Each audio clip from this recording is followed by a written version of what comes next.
Western tops, leggings, kurti, palazzo, children wear retail તેમજ wholesale ભાવે મેળવવાની વિશ્વાસપાત્ર શોપ એટલે Muskan collection and Muskan dresses. અમારી બંને શોપની એકવાર અવશ્ય મુલાકાત લો.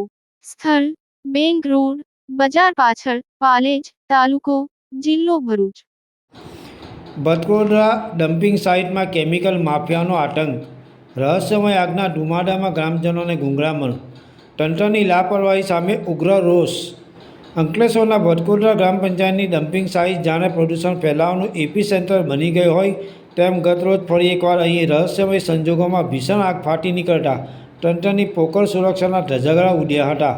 સોલિડ વેસ્ટના નિકાલ માટે ફાળવાયેલી આ જગ્યામાં અચાનક લાગેલી આગે વિકરાળ સ્વરૂપ ધારણ કરતા આસપાસના વિસ્તારમાં દોડધામ મચી જવા પામી હતી. આ ઘટનાને પગલે આકાશમાં ઝેરી અને કાળા ધુમાડાના ગોટે ગોટા છવાઈ ગયા હતા, જેના કારણે સ્થાનિક રહીશોના આરોગ્ય સામે ગંભીર જોખમ ઊભું થયું છે. સ્થાનિકોએ અત્યંત કડક શબ્દોમાં આક્રોશ ઠાલવતા જણાવ્યું હતું કે નજીક આવેલા સ્ક્રેપ માર્કેટના બેલગામ અસામાજિક તત્વો અને કેમિકલ માફિયાઓ દ્વારા અહીં ગેરકાયદેસર રીતે જોખમી કેમિકલ વેસ્ટ ઠાલવીને પુરાવા નાશ કરવા માટે તેને સળગાવી દેવામાં આવે છે.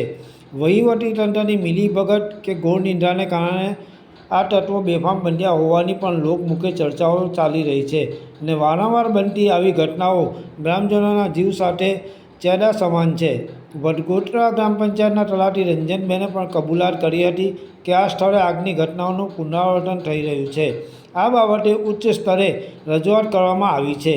હવે જોવાનું એ રહ્યું કે પ્રદૂષણ નિયંત્રણ બોર્ડ અને સ્થાનિક પોલીસ આ કેમિકલ માફિયાઓ સામે લાલ આંખ કરી કડક કાર્યવાહી કરે છે કે પછી તપાસના નામે માત્ર ઘોડા કાગળ પર જ દોડાવશે. સૂત્રીય માહિતી મુજબ ગ્રામજનોએ ચીમકી ઉચ્ચારી છે કે જો વહેલી તકે આ ગેરકાયદેસર પ્રવૃત્તિઓ બંધ નહીં થાય અને જવાબદારોને જેલના સળિયા પાછળ ધકેલવામાં નહીં આવે તો આગામી દિવસોમાં ઉગ્ર જન આંદોલન કરવામાં આવશે. પાલેજ ટાઈમ્સ, ભરૂચ.